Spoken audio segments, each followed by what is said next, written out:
Сиромаштија, колега Вековски, сиромаштија. 3 работи. Првата работа, точно дека во 2011 година беше скапо горивото, ама точно дека таа влада отиде на избори 2011 година, не бегаше од избори, ве победи.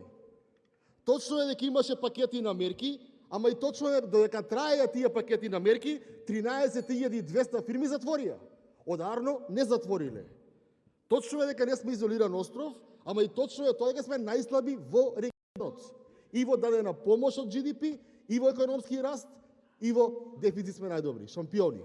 Почитувана јавност, почитувани пратеници, ете, тука ќе се повлечам. 500 милиона евра лани имало инвестиции. Кој не гледа, може би ќе му текне на компанија, до 500 милиона евра треба минимум 20 фабрики да се отворат. Како што имало 750 км автопат, имаме нови железници, Охрид патот е готов, имаме ефтин зејтин, најефтина нафта. Па е тогаш на избори да одиме. Ајде на избори тогаш. Ако имаме вакви резултати, зошто да не одиме на избори? Нели е добро? Благодарам.